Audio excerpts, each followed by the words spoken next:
Hi everybody, welcome to At Home with Mags, also starring Ben, our valiant cameraman. We are going to make some slow cooker carnitas today, which is a stupid easy dish to make. It takes like less than 10 minutes of effort in the beginning, and then you ignore it for 6 hours, and then you do a little bit at the end. But it's a pretty awesome dish, especially if you just want your house to smell like amazing carnitas all day. And we have here some pre-chopped, it came to us packaged as carnitas at the store. These are in about 2-inch hunks of pork. You want to make sure that if you froze it for whatever reason, it has to be completely defrosted before you put it in the slow cooker, because otherwise that will mess up your cooking time. You need everything to be as close to room temperature as possible, or from the fridge. Like fridge chill is okay, but it cannot be frozen. If you want to make this, but you don't have stuff conveniently labeled as carnitas, you're going to want to use a picnic roast, I believe it's called. That's from the leg of the pig. Don't quote me on that. Don't get butt, that's the shoulder. It's not as, you want the fat running through it. That's going to help the flavor carrying process in this dish. I have a crock pot here, but any brand of slow cooker would work. And because I'm lazy, I like to use these slow cooker liners. It means that, I don't know what they did, but it's plastic that doesn't melt in the slow cooker. So nothing sticks to the outside. You don't have to scrub it forever. You could also make this recipe using pieces of beef, and it would be barbacoa instead of carnitas. So I'm taking these hunks of pork. This is about 1.5 pounds, which I wouldn't go much less than that, honestly. Just because the liquids that you're going to use, you will see, volume is kind of a little point non-negotiable there. Because we're using a bottle of beer. But we've used up to 3 pounds, 4 pounds in the slow cooker, and it worked just fine. So you're going to make a lovely little layer of pork in there. I like to use these to sort of prod at your meat later. Then I'm going to add some spices. Start with salt. I would say that's maybe, a tablespoon less of kosher salt. You can always correct the seasoning later. We also have this freeze-dried garlic. You can use garlic powder if you want, or fresh, but because the only reason I'm not doing fresh is it's cooking for so long. It's gonna this stuff is going to disintegrate anyway. And I would say, another tablespoon or 2. I like a heavy hand with garlic. Dried minced onion. Again, you could cut up an onion if you wished, but it cooks so long, and part of the thing that makes a slow cooker work is the liquid anyway. So if it's gonna be sitting in liquid for that long, might as well use the dried stuff. You can use onion powder if that's what you have around. We all know we're in social isolation, so you don't necessarily have the opportunity to run out to the store for everything. I've got oregano. Just put that in every chili you have. Any comments, Ben? You're being very quiet today. No, everything looks good so far. Everything looks good so far? Oh, yeah. Thanks. One thing, if you're doing the real onions, don't chop them real fine. Basically, quarter the onion. Then I was going to say the opposite. I would go really small, and then it sort of disintegrates. But we have two schools of thought here. But if you want it to totally disintegrate into the sauce, chop it real fine. If you still want pieces of onion at the end to go in your carnitas, then quarter them, and they'll fall apart. Exactly. But That's more like a stewed onion effect. Yeah. That is a valid point. But because we're doing the dried stuff, it's going to disintegrate anyway. We're going to do some black pepper. Not a ton, because I'm allergic. Cumin. Cumin is one of those things that makes almost every food taste better. It's just the fact. Name a food with cumin that you don't like, or a cuisine with cumin. Can you name a cuisine with cumin, Ben? No. That is not delicious? No. No. I would say there are some people who will say there's never enough cumin. I would disagree with that. Sometimes it can get sort of a bit muddy tasting. But with this, it's going to be swimming in so much, it's kind of hard to go too heavy-handed. I also have some pre-made chili powders. These are 2 different brands. One time I asked my mom what I should put in chili, and she was like, just go off of what's in the chili powder and double everything. But what's unhelpful about this is when it says spices, because what the hell is that? So we're just gonna put in a couple dashes, a bunch of dashes of each of these. What else do I have? Have I added everything? I've got some cayenne pepper here, and I'm doing both kinds because I don't know the difference between them. But I know there's got to be some difference because there's different colors. I'm doing a little bit of cayenne pepper. I don't do too much spicy spice because I have what is called a geographic and fissured tongue. And that means that everything hurts. Yeah, so it's just, it's very sensitive and I have a hard time with spicy food. I'm not weak. I'm just actually very scientifically weak. All right, I have a whole bottle of here. We're using Rolling Rock. I don't drink beer, but I cook with it. I would just say use it. What kind of beer is a Rolling Rock? It's a lager. Yes, so use a lager. You could use Bud. You could use Corona. Mexican beer would be great for this. But this is what we had on hand. So we're going with this whole bottle in there. That'll give you some nice cooking liquid. And it's really, if you want to come over here and look at the pot, it's not very far up. You still got pieces of pork hanging out above the surface. I'm also going to add some lime juice. Not a ton, but enough. Then I'm going to sort of swish it around with the tongs. Just make sure everything's gotten some of those spices that went on top. Don't splash too much. I always splash too much. Then, once you have done this, yeah, I got a lot of garlic in there. That's gonna be yummy.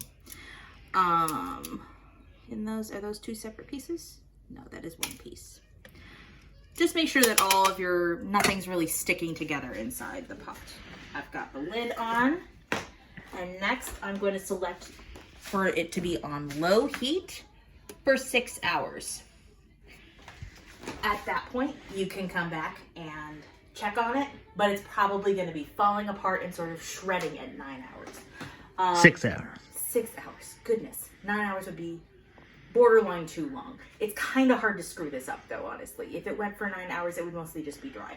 So 6 hours, we're going to come back and check, and then we're going to improve the liquidity of the sauce. It's probably going to be a little too liquid. We're going to make it a little more viscous. But we'll be back in 6 hours. So it says that we have 9 minutes to go, but I've been sort of poking and prodding at the meat, and it is shredding nicely. So we're going to take off the top. Ooh, do not let that drip on your foot. Pro tip. One of our viewers told me that you should hum theme music because she would be personally amused. So this is how it's looking. Can't really see super well, but these are actually different tongs because the other tongs had raw meat juice on them, and because this is pork, you don't want to mess with that. So I am going to take all of these chunks and put them in our serving bowl / bowl that they'll go in the fridge in later, because this is enough for us that we're going to have a couple of meals out of it. So once I fish all of the big chunks out, ooh, yeah, it's falling apart on me as you can kind of see, it's shredding as we look at it. Or I can do a nice good one right here. So it's one of those things where it's gonna feel like nothing happens for hours. Like you'll go stir it around and nothing is happening. And then you look away for 2 seconds and all of a sudden it is shredding to pieces. Ben and I were just talking about that earlier today. And then once that is done, oh, I should get some pot holders. Because one of the advantages of this bag is that I can just pour all of the liquid inside the crock pot into the pot that we have right over there, so I can reduce it and thicken it up and make everything nice and gravy-like. All right, going to lift and separate. And this is very hot, so please be careful.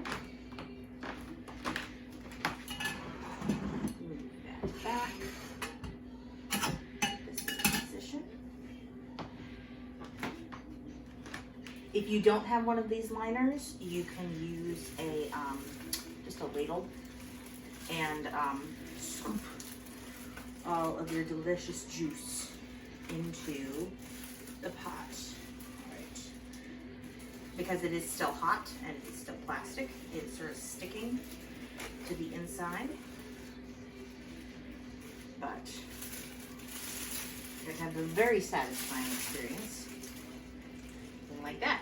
There's nothing inside the pot. Oh, there's a little bit of liquid. So this still have to get washed, but not the same gooey experience that it would be otherwise. So what I can do is just place the bag in there, pour it all out. I'm very obsessive compulsive about getting all the little bits out of anything that I'm transferring, so this is good for my OCD. All right, there we go, into the trash. I'm gonna wash my hands, but you can see in the pot that we have all of our goodies, all the garlic, all the herbs, all of that extra beer, and then we're gonna take it over to the stove. All right, so now we're over at the stove. I'm going to turn this on so it gets to a healthy simmer. And in the meantime, I've got some cornstarch here and maybe a 1/4 cup of water, because you're gonna make a little slurry. So heaping tablespoon in there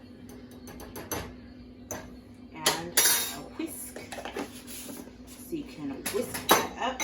I'm sure we all did fun science experiments as a kid, where if you put pressure on cornstarch and water, it turns into a solid.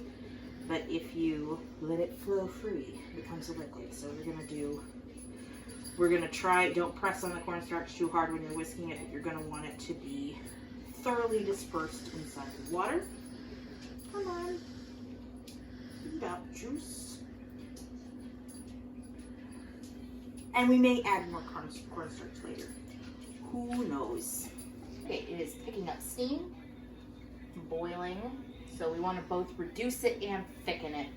Reducing does thicken, but there's an awful lot of liquid in there. Whew. Turn that down a bit. And now I'm going to put in my slurry.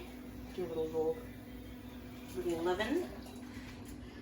So if you mixed it right in the bowl, there should be few solids. And it mostly just looks a little bit more opaque here. But I'm distributing it in the remaining liquid. And now I'm going to let it think about its life choices for a few minutes and thicken up with the cornstarch. An alternative is to get more of a frying pan situation going on, so it has more surface area for it to reduce, but I don't mind the pot. I use what I got. We got a pot. Okay, so you can actually see from the bubbles here that it has gotten nice and viscous. Before it was much more liquid, and now it's acting more like a gravy. Once we are done with this, we are going to add it to the serving dish that we have for our carnitas, shred it up a little bit, mix it all together, and we'll come back to you when we have our taco fixins and everything ready. All right, we're all ready. I have made up a taco with some other fixins. I got sour cream and coleslaw and avocado and cheese in there. And because I don't like my tacos falling apart, Doing this weird fold that I do. Gotta get to the actual carnitas. That's really yummy. That's really tasty. I love the lime in there.